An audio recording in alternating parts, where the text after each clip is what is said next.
Matron. Oh. Hello and welcome to part 2 of Fools Rushing STFC. That's a good start. Why when I say I'm hitting record, do you make me laugh every single time? Welcome to the professional side Welcome of the podcast. welcome to Swindon Town FC's second most popular podcast and the most professionally run, of course. Last night we had Ben, we had Jack, and we had John, and they did an excellent job looking back at Sunday's win in the first leg. But tonight, as you can see, we have an esteemed panel ready to look ahead to Thursday night. So let's start with the usual hello, starting with Ned. How are you, pal? Yeah, I'm good, thanks. You all right, Fifey? I am very well, thank you. Good to have you on. Young Rich, how are you? Yeah, good, thanks, mate. You? Yeah, very good. And Woody? Yeah, not too bad, thank you. Sorry, got the hiccups. That's fine, it's only natural. And clearly someone else we didn't scare off after his debut performance was happy to be on again, at PCM himself. How are you, Mark? I'm very well, Mr. Fife. How are you? I'm very well. Pleasure to have you back with us again. Well, thank you for having me back again. We had many a complimentary word said about your debut performance, so big things are expected tonight. Guys, let's obviously the trio last night did a very good job looking at the first leg, or not, as Woody seems to be suggesting. But I want to give you guys a chance to have your say as well. Rich, as is customary when you're on, let's start with you. What were your overriding thoughts on the performance as a whole? Yeah, I thought I was really happy with the performance. I thought we did exactly what we needed to do. We came out a little bit shy. I think we were overplaying the ball a little bit at the back, but I think it wasn't the start like we had against Walsall where we just came straight out of the gates. We knew it was going to be a tough game. Obviously, it's a playoff semi-final, so there's obviously going to be a few nerves there. But we knew what we needed to do, and we played our game, and that's all we could have asked for that. No, Anyway. And Woody, how about yourself? Any individual performances catch your eye? Conroy and Baldry again, I thought were pretty good. I think they're a formidable partnership now, really, that will hopefully see us through the playoffs. And there goes Woody's Wi-Fi. There it is. Am I back? Yeah. You're back. Oh God, this is gonna be a long pod. So yeah, I thought it was more collectively it was above average, reaching on good performance. I think we were maybe not at our best, but Port Vale was so anti-football that it was actually quite irritating watching them as an opposition. But yeah, I think there were a couple of players who, probably in contrast to the panel last night, that I felt were a bit ineffective. I didn't think Barry had the greatest game. I know that's going to not go down very well with some listeners, but I thought he was not necessarily bad game. He was just ineffective. I thought that was the same against Walsall as well, to be fair. So yeah, he's one of those players that I think somebody said the other night that you'll always get at least a 6 out of him, a 6 out of 10 out of him. Yeah. But he didn't do anything to set the world on fire. Obviously, he's the sort of player that you need in the playoffs to be hitting 7s and 8s out of 10 to really be devastated. Yeah, exactly. And the same with Reed a little bit, in my opinion. But McCurdy, I have to admit, was brilliant. I think in terms of his determination throughout the whole game. Obviously, he's got 2 of the goals as well.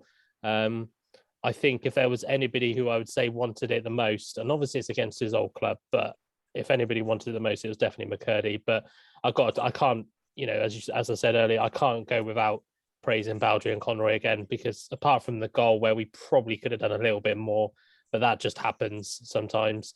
As I said the other night, sometimes it's a good attacking play rather than bad defensive play. So yeah, I think overall team, good enough performance. It was, for me, it's a contest of the two teams with the best away records. Whoever wins the home leg is going to win the whole thing. So I'm more than confident going up there now. And Mark, sort of, we are at the half time to go. We like a cliche on this pod. We're at half time. How big do you think, because you were very good at trying to keep us kind of level when you were on the other day.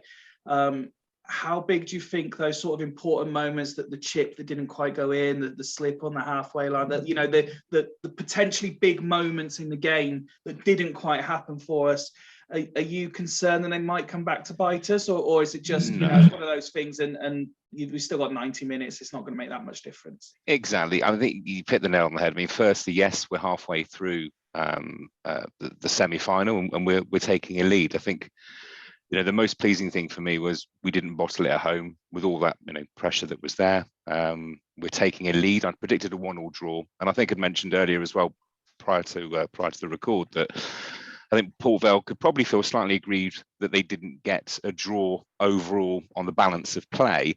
However, I mean, in terms of the players that are in front of goal, McCurdy's just simply unplayable at the moment. I mean, every ball that he touches, you kind of think there's going to be something positive that comes out of it.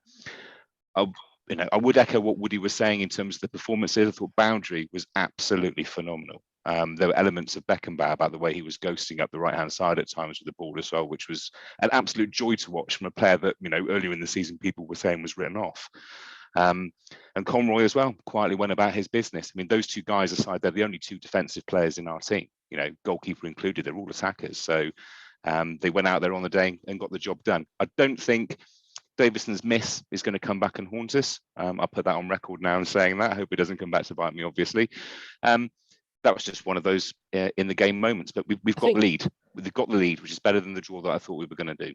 I think on Davison's miss as well. Are we on about the one where he's chipped it? Yeah, yes. and let's be fair, it was a difficult chance. It was difficult. I mean, he's floored 3 defenders in that move. It was very difficult. I did feel for him a little bit in that. You put in our WhatsApp group, you felt for him afterwards. Yeah, I did feel for him a bit. It's one of those that if he's scoring goals per game like Harry McCurdy is, then it's going in. I did feel for him, but obviously I'm a Davison fan, so. But yeah, sorry.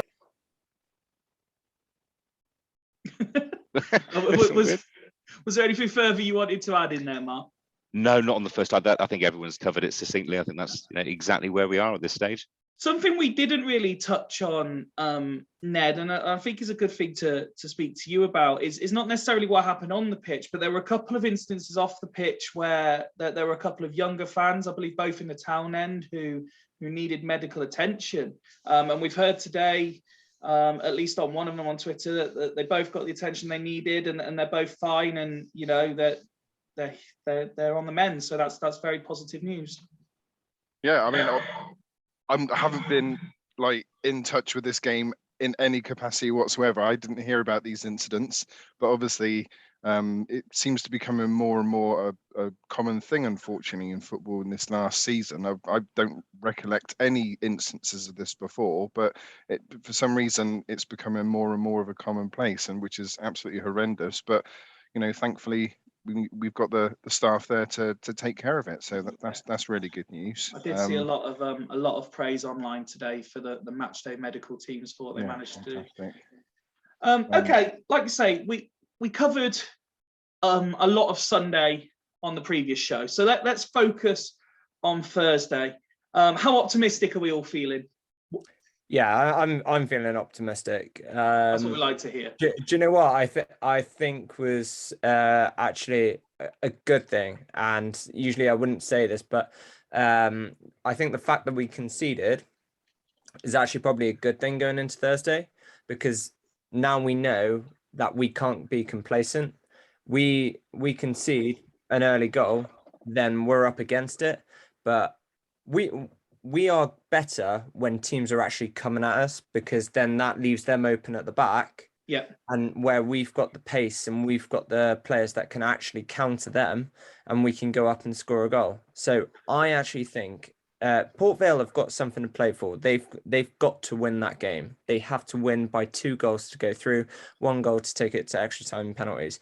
We're not going to take that. Ghana's not going to take that. So I think that it is actually probably a good thing. I would rather be 2-1 up than actually 2-0. And that's really, really weird. Well, no, I completely understand. What is a 2-goal lead these days? Well, do you know what I mean? Teams can turn it around easily. I mean, you could go into a second leg 2-0 up and think, yeah, you know what, we'll take it easy. We'll take a back burner. 2-1. Swindon can't be complacent. But Port Vale are also going for the win. So we've got to cover all bases. Both teams are still well in this tie. So I completely understand the point you make there, because Mark was first on before we started recording, and I pretty much said something exactly the same. The fact that they still have that thing to play for means they're going to have to come at us, which will suit us. That will give us more room to play our game. We joked with Ben last night, but you've said it plenty of times as well, Rich. You know, the pitch is going to suit us as well. Yeah, absolutely. So everything is kind of there for us to really go and enjoy ourselves. Exactly, yeah. And that's why I'm feeling optimistic about it. You know, as long as we're able to play our game, I have no real issues. I don't think that Port Vale were exactly fantastic. They were a physical side. Mm-hmm. Will they risk it as much in the second leg? I don't know. And it also depends on the referee, because if they choose to be very physical. Oh, let's not talk about the referees again. I mean, I'm not going to talk much about it, but obviously it's a different ref every game. I know when we're in this league, they do pretty much do the exact same thing. It feels as if they're all on the same wavelength. But if you haven't watched episode 1 of this week, there's about a 10-minute monologue of Ben and John just ripping into every referee in the league. Yeah. No, it's terrible, but you know, it is a different referee, so we'll have to wait and see what happens, you know, and hopefully this referee is less lenient with them, and you know, hopefully we get a few free kicks, because tell you what, that was embarrassing on Sunday. But that's all I'll say on it. Woody, from a tactical perspective, the team's quite settled at the minute. There's not, you know, changes to the lineup every game. We kind of know if fit who's going to play. Are you expecting anything different from the away leg that we saw in the home leg, or very much the same? I'm expecting probably closer to a Walsall performance. I think that, like Rich said, because they're going to have to come at us to try and get something, and they will, I think, because there is only 1 goal deficit now. Because if they get that first goal, dare I say it, it's going to be a bloody long game. I would expect them to change how they've played, because it was quite obvious they were trying to come to us with a smash and grab. But I think, you know, when we went up to their place, they were kind of just a shit version of us. In some ways, they were trying to play a little bit of football. I'm what? And there goes Woody's Wi-Fi again. I think I've worked out where my Wi-Fi goes, because somebody else's speaker pops round their the yellow box pops round there. Somebody else's. What was I saying?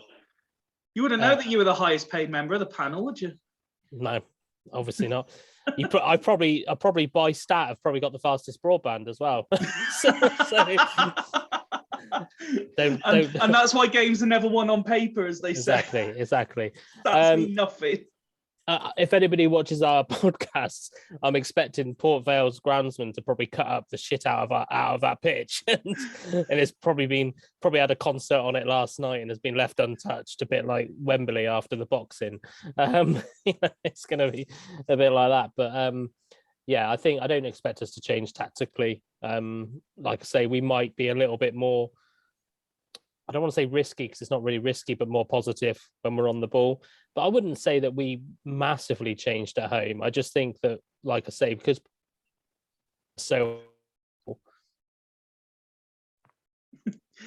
Mark hasn't been briefed on what the code is, but he's picked it up. I've worked it out now when it goes. There you go. I'm just going to pause my point whenever it goes now. By now. But yeah, no, it's I don't think we'll change anything tactically. I think personnel will remain the same. And we'll hopefully get an early goal, because that's working very well for us at the moment. Getting those early goals in. I like to think that we won't go up there, get 1 goal, and then sit on it. I want us to, I think, as I said in my predictions, I think we needed a 2-0 and a 2-1. Granted, I said it was going to be the other way around, but I still think that might be the case. Ned, it's fair to say, like many people that watch this, listen to this, and appear on the panel, you have been a Swindon fan a long time. But that doesn't mean to say that the nerves of the occasion, much like it can get to players and staff, it certainly can get to fans. How are you feeling at the moment? And if the nerves aren't kicking in, when do you expect them to? Because we'll all say we're calm and we're confident, but there'll come a point, whether it's 24 hours before, 48 hours before, or as the whistle blows for kickoff, that suddenly we're like, oh shit, here we go. I'm there already. I got to be honest. I'm my proper sphincter bloomins twitching going on. I mean, the thing that sort of worries me, I'm not sure if it concerns me, but it does worry me. It's the mental aspect of going in with a 1-goal cushion. You know, is it gonna sort of? Are they gonna think, oh, you know, should we play a bit more defensive? You know, I don't think it's in our makeup, personally. I was gonna say, like, I really hope, you know, because I really hope it doesn't lead us down that path, because, you know, it just, you know, look at our season. Every time we've tried to play defensive, we always concede. So we cannot defend, you know, a single goal lead. I don't think we can do that. So I think we have to, you know, the best form of defense is to attack in this example. We just need to go out and do our thing, you know, pretty much what Woody's just said. You know, there's something that tells me that You can see it in your face that you're nervous already. Something that tells me that we might see AK come in, and I really hope that's not the case, but look at Rich's face. Well, no, okay, well that's an interesting segue, because look, I don't know if you guys have seen it yet, whether you watched last night's episode yet, or whether you saw the question that was posed on Twitter. But as you've raised the point, Ned, let me ask you the same question I asked yesterday's panel. We got sent a question asking, was it a negative substitution to bring AK on for Egbo? And it wasn't. I'll tell you it wasn't, because obviously we all know that Manny Egbo is still not 100% fit yet. So obviously to take him off after before 70 minutes, he's getting better and he's getting fitter. But no, it was the right substitution. But to start him from the start, AK from the start, no, I wouldn't. Ned, I do have to send my apologies. We managed to book you on a show that Ben isn't on, and you still got interrupted. Oh, sorry, no, I had to say my piece very quickly. But no, it's a valid point, Rich. What do you think, Ned? Was it negative, or in terms of game management, it made sense at the time, but you don't necessarily think we should start that way? Well, I didn't see the game in any capacity, so obviously all I know is the result. So I can't really comment, but typically Egbo doesn't make it past 70 minutes. So, I mean, it's just the like-for-like substitution, I would like to think, but with you know, with an eye on, you know, being able to defend across. I mean, I really hope they wouldn't, you know, start with AK. You know, nothing against him, but we look so dangerous.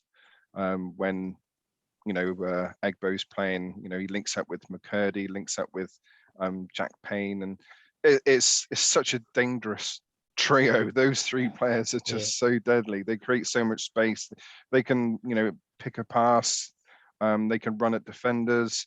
I mean, and then, you know, you start to see all the defenders move to that side, and then all of a sudden, Louis Barry's got, you know, in oceans of space. I mean, it just opens up everything. So they can't change it now. They can't change it now. I completely agree with you, but for those who did sort of see it and notice it, there are times where Egbo does play the game a bit like how I play FIFA and just permanently has his thumb on the power button. I mean, he was smashing passes at people from about 10 yards away. There was one where McCurdy, I think it was, got an unreal touch because he has absolutely belted the ball at him from about 10 yards. There's no reason he should be getting to that ball. I think we got to remember as well, you could say like for like. I think it's position for position for that. But the role that Egbo is playing, and Yandelo, but Yandelo's he's just turned into an absolute machine recently. That's a lot of energy Egbo's got to put into that role. It's although we play 4 at the back, it's almost like playing an attacking wing back. So that is a lot. I wouldn't expect some of the fittest players to get through 90 minutes playing that type of role. So for me, and given that Akin's pretty much done pretty well when he's come on in most situations, especially on that right hand side, for me, it's almost a bit of a decent sub to have. The fact that we're winning the game, Egbo's helped us win the game. Now Akin's going to help us see it out, type thing. What would concern me is if we bought Egbo off and then somehow reverted to a back 3 and then changed the system completely because we've put Akin in there. But yeah, I think I actually generally think it'd be interesting to see if we've got Akin next year, which I think we have. I think he's got 1 more year left. I think is he a 2-year deal? No, he would have only been a 1, wouldn't he? Because he left last year, didn't he? Okay. On trial, didn't he? So if he's back next year, I generally think we'll probably see him playing on that right hand side a lot more often. I think Garner's got an eye for him out there at the moment. And obviously with the not knowing about Hunt and things like that, I wouldn't be surprised to see him there. But I think it's a case of Egbo. He's already played a season in the MLS. Then he comes to us unfit, and then all of a sudden we're asking him to, defend, arguably look after 100 yards a game. And that's a big task for anybody, really. He is for the 60 to 70 minutes he's doing it at the moment. He is doing it very, very well. Yeah, he's like the opposite of Gladwin. It's like 75% of his game he's absolutely class, and then the 25% he's just tired. Whereas Gladwin's the other way around. Talk about Ned's voice changing there. What do you think just change there? Mark, I'll bring you in as well on this, but I'm also interested in your thoughts, kind of similar to what I think I was talking to Jack about yesterday. Woody said that he expects maybe to be a bit sort of freer, play our more natural game. And does that come from the midfield, and are you expecting a higher tempo? I think the game is going to be governed by the match officials tomorrow. Oh no, not. I have to say that because I think if the first 15 minutes are anything like the first 15 minutes that we saw at home on Saturday, and the play is allowed to continue in that way, we could end up. I mean, at half time, I'm surprised we didn't pick up yellow cards for the way that some of our players were kind of bubbling at that point. I did kind of worry that we'd have maybe 2 or 3 in the middle of the pitch that we're going to have carry yellow cards into the second half, and were we then going to end up with a red card in the second? So I think Port Vale have got the measure of us psychologically, across the team. That's my biggest concern. I'm hoping. I know that Garner likes them to play on the edge because we see this all the time in recent games, that they can just keep that in check, keep it bottled, and play their game. They know that Vale Park is and I will echo what Ben said. It is a good pitch. It's a decent size. We should be able to move the ball a lot easier with that extra space. And will it come through the middle? Yeah, I mean, I think Reed owes us probably a performance. I mean, his last few games haven't been to his usual standards. I mean, his free kick taking on Saturday was a little bit below par. I think this is going to be one of those games where he's going to need to dictate it, and if he's got the control in that pivot position, then I think we'll be absolutely fine. Going forwards, I don't think we've got any issue at all, and I'll just echo what everyone was saying with regard to Egbo. He is that attacking wing back. If you're playing Football Manager, he's the attacker with attack status on permanently. You just don't give him fullback responsibilities because he doesn't have them the same that Akin does, and that's why I thought it was a good tactical switch, because Akin knows how to flatten the play at the back, and it is a little bit more defensively minded rather than charging up the pitch 100 miles an hour. Yeah, it's set up very nicely. Rich's comments where he said that a 2-1 lead is better than 2-0. I completely understand that. We can't go there and be complacent. We have to be on the money, and if that isn't a big enough motivation to get us through the time, I don't know what else is, to be honest with you, 5E. Okay.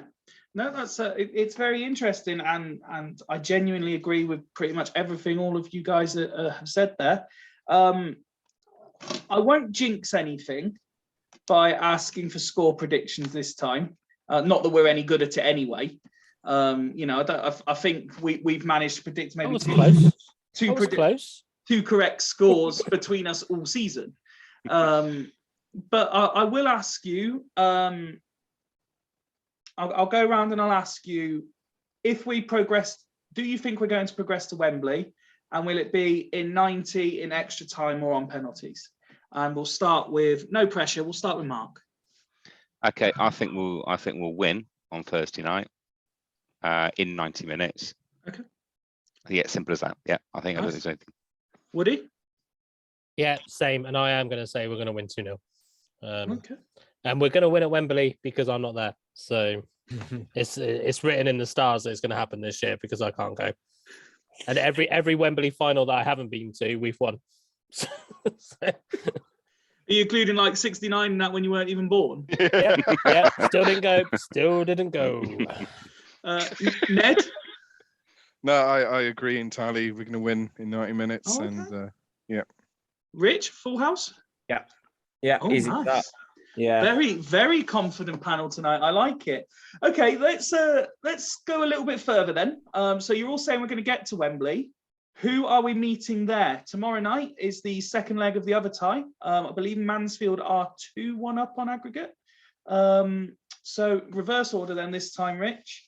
How do you see that one panning out? Mansfield or Northampton? I think that's going to be close. Obviously, Northampton didn't have the greatest of starts. I watched their game on Saturday night. They obviously didn't have the greatest starts. Mansfield's, they've sort of created their place a bit of a fortress, really. They like to get results at their place. So it didn't surprise me, really, that they were going to come out very quickly and get a couple of goals, which they did. I think Northampton, obviously in front of their home crowd, I think they'll do a lot more better. They will probably try and use their throw-ins more as an attack. Guys, I can't concentrate when you guys are missing things. Doing what, Rich? It's a professional podcast. But yeah, no, I think I have a feeling that one could potentially go to extra time and penalties. Oh, okay. Yeah, I think they're both very good teams. They're teams that neither of us really want to play in the final. So the longer that they go, I know they play the night before us, but the longer they go, the better it is. Well, that's exactly what I was going to say when you said extra time and penalties. That would suit us with them having the 24-hour extra rest. Yeah. Okay. Ned seems to have disappeared. I think he is working his way back into the conversation. So Woody, I'll ask you, Mansfield or Northampton, who's going to qualify? I think Northampton might nick it. I think they'll be kind of almost the opposite to us in some ways, where they'll get that goal. They've got that goal, and I think they might nick it. They got this really good player called Kyoki, who obviously I've always been a massive fan of, who's going to bang in a hat trick. Little disclaimer: I hated Kyoki when he was with us. But I think Northampton. I think I would rather face Northampton at Wembley as well, if I'm brutally honest. But I do think they'll nick it. I think that goal's given them a bit of confidence, I think, despite their start, as Rich said, on Saturday. Okay. Mark? I'm probably going to go the other way. I think Mansfield will make it through to the final. And that's the final that I said from the off, that it will be Swindon Mansfield. I just fancy it being a better game of football on the hallowed pitch of Wembley than against Northampton. I think it's a tricky one because I can see the merits for both sides progressing. But I just think Mansfield will do it. Genuinely think they'll do it. Okay. And there he is. Hey! Right on cue. Oh God. Welcome back, Ned. Let that be light. Ned, we've just been discussing the other tie, Mansfield Northampton. How do you see that one panning out? I really, really, really don't want Swindon to play Northampton. I think I'd rather. I know it sounds a bit weird, but I think I'd rather play Mansfield, even though they were one of my tips for promotion this year. I think, I think Mansfield will go through in the tie, and I think we'll beat Mansfield at Wembley. I don't know. There's something about Northampton which I just have a funny feeling about that we won't be able to get past. So yeah. Did they play off last year as well, Northampton? Year before they got Year before. relegated this last year. Yeah, that's right. Oh yeah, of course. It would be remiss of us not to discuss some good news that came out of the club today. There was this tweet, which I will show you now, that we received the Gold Award for Family Excellence. That's massive, isn't it, Woody? Yep. Sorry, I had to try and find the mute button after it all went disconfigured on the screen. I think we've been saying about it all season, haven't we? In terms of the connection to the community, and family is where community starts. So, absolutely massive. I reckon that's why the embargo's been lifted. It's like a stipulation. But yeah, I think it's you can just tell. You go to a match day now when we've got big crowds. I've taken my kids a couple of times.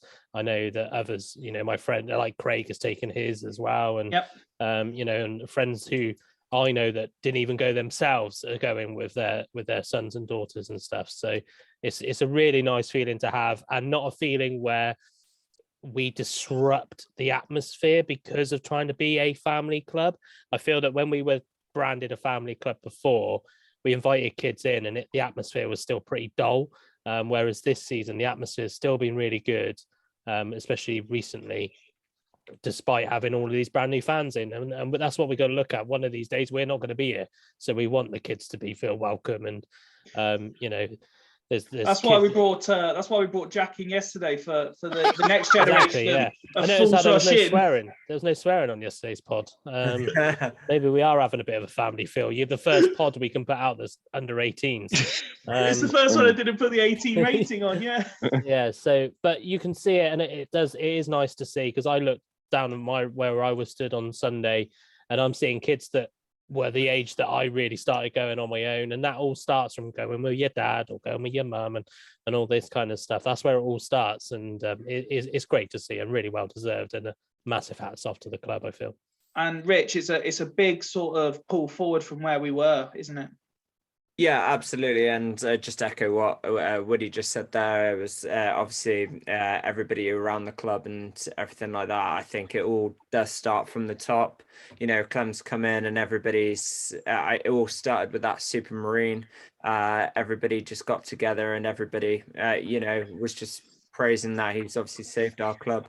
He's obviously invested quite heavily so far already. And he's done everything he possibly can do. It's got, not only has it got the family feel to it, but it's got the community feel to it. I mean, you see, whoa. Sorry. I believe Rich is distracted because he's probably got the Forest Sheffield United game on in the background, and United have done it again. This is true. No. Yeah, obviously Clem and Rob Angus go around to schools and everything like that. I spoke to one of my mates at work the other day.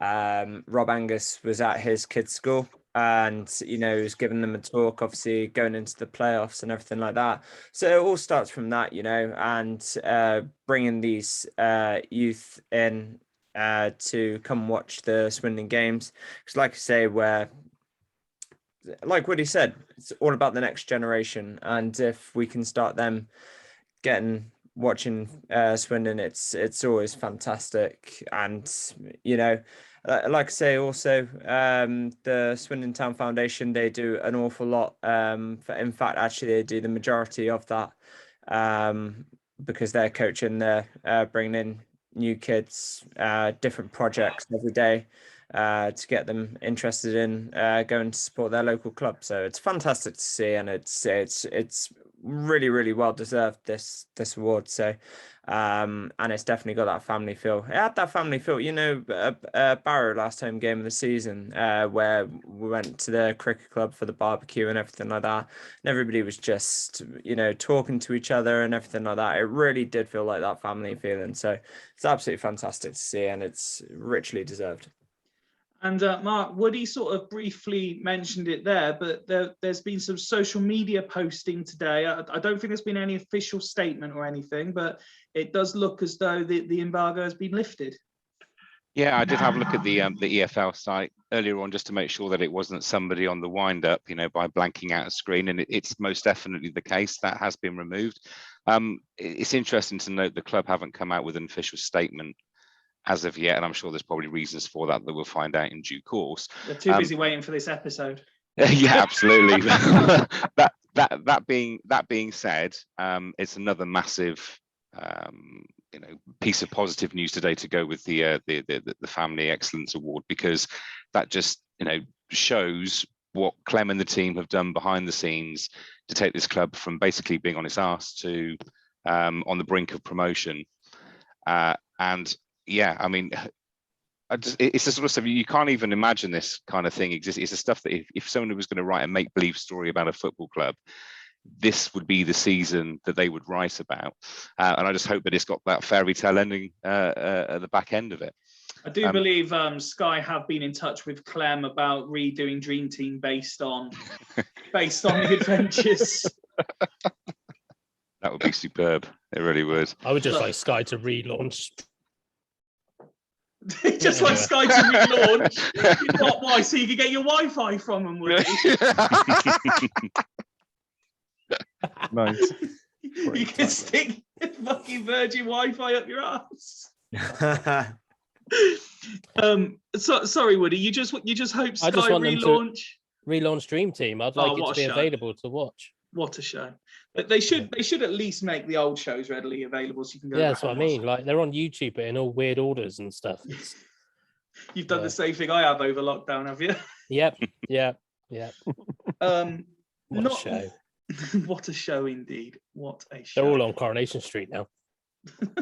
They are indeed, or at least were. I haven't watched any soaps for many years. Anyway, we detract attention from the important stuff. Can I just say something about the Family Excellence Scheme? Yep. So the way it works is they send like 2 mystery families out, and then they sort of feed back, their findings from going to the game. And if I could just read this out, because this is really interesting. It says the assessments and the feedback they produce help foster a commitment to continuous improvement. And the scheme has seen clubs set benchmark standards in providing such things as family fun zones, family-orientated concourse entertainment, match day activity schedules, creative catering options, interaction with club mascots, players and enthusiastic family-friendly club staff.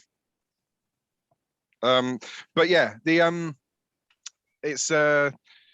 it's interesting to see that Bradford didn't get a gold award, but they were certainly they were. That's because their mascot's a piece of shit. Yeah. I was going to say, so it can't be all bad, Billy Bantam. Rock and Robin must be doing something right in order for us to be among the elite 12. Yeah. Shots fired. Yeah. Mic drop. But yeah, no, it's incredible, and I guess the point is that not only have we been awarded excellence in this Family Excellence Scheme, but to get the gold standard as well from last year of having nothing, it's just incredible. Well, you couple the gold standard award with sorry, excuse me. Couple of gold standard award with some of the other things we've spoken about, including like the purchase of the county ground, things like that. Everything is just moving in the right direction, isn't it? you can't help but feel that something's going to happen soon because it's all going so smoothly. I mean, that bubble like is a going to dream. burst. Yeah, at some point, it turns out that Clem's some kind of mad freak. He's going to, I don't know, do something, move Milton Keynes to air or something. I don't know. I don't no idea. But I mean, it's this. I mean, we've obviously put up with so much shit for so many years. Even dating back to the Hoddle era when you had all the crooked members on the board back then, doing dodgy stuff. It's unbelievable. It's just 100% different to what we used to, isn't it? And long may it continue. Thursday is not the only important game for a Swindon Town side this week. We seem to have been aware of it for months and months, Woody, but we've finally reached the point of the cup final. So, oh, Lord. Big moment. Rich, let's talk about the cup final. am I back? You are, yeah. Annoying. So my under-16s finally have their cup final on Sunday. Was it 4 weeks after the season's ended or 3 weeks after the season's ended? Well, your semi-final was something like 9 weeks ago. Seems ages. Yeah, it seems like that. Yeah. And then we had about 2 or 3 league games between that after that. So yeah, it's and obviously the girls just it doesn't help because obviously half the girls are doing their blinking GCSEs at the moment as well. So they've got a lot on their mind. They Damn kind of them just GCSEs. they just want to get these cup finals out of the way. GCSEs. Sorry. He says that, but some of them are not doing the gym session tomorrow that we normally do, so they can do their revision for their exams on Thursday morning. Because I'm a good coach like that. Education first, kids. But yeah, so it's we're really looking forward to it. It should be a good game as well. It's part of the Mass Wilts League Finals Day thing. So at Beaversbrook, where obviously Swindon train. Mm-hmm. So the only disadvantage is the team we're playing, Derry Hill, that is their home pitch.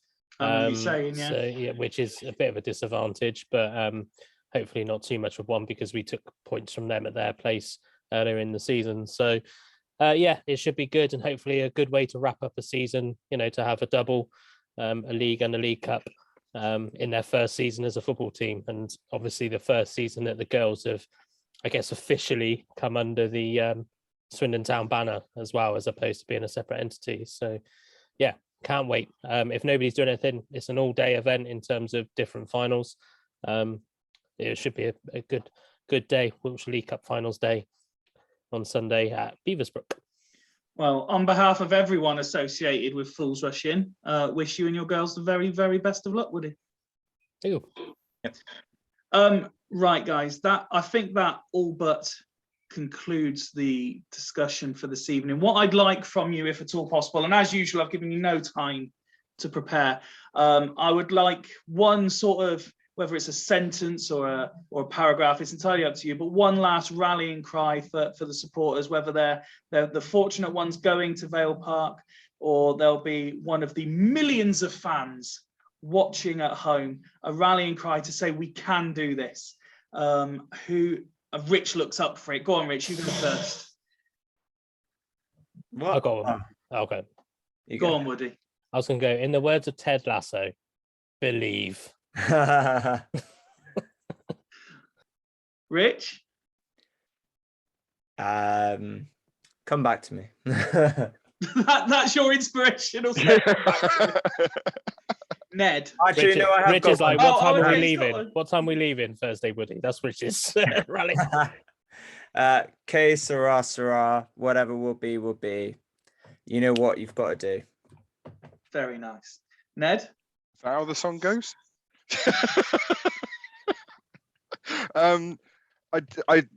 Just a call to the fans that are going, out-sing them bloomin' Vale Muppets, all 6,000 of them or whatever it's going to be, because they're not going to sell out their ground because they're fucking, tin pot. They only sold 8,000. Well, 8,000. There you go. 8,000. No, yeah, but they think they're Billy Big Bollocks. They ain't. Oh, Come yeah. on, sing them. Let's have it. Go on, let's go. Only famous because of Robbie Williams. Yeah, yeah. You've True. seen your competition, Mark. What have you got to offer the Swindon Town faithful? Yeah, exactly that. So first of all, it will be a case of go out there, sing your hearts out, and don't stop singing for the whole game, regardless of what's going on the pitch, because we can be that 12th man. In terms of the players, honestly, guys, just go out there and carry on playing like you've been doing all season, and in particular, probably the 6 of the last 7 games. Go out there and do exactly the same. Believe. I think they're all completely focused. I genuinely think we can do it. Manny Egbo's comment at the end of that video to say there's still another game to go, nothing's been pretty much along the lines of nothing's done yet. It's pretty much been the stock answer that we've heard from Ghana and every single member of the team. So if there was ever a sign of unity in the camp and ever a sign that the club were ready for this, that's the one. Everyone together, let's smash it. Very, very nice. Be loud, be proud. We know we can. We're sure we will. Come on, you Reds. From everyone at Fools Rush In, good luck to the boys on Thursday. And we look forward to seeing you at Wembley. Let's have it. Let's have Come on, you it. Reds. Go on. Let's beat Let's the go. Vale Tin Pot.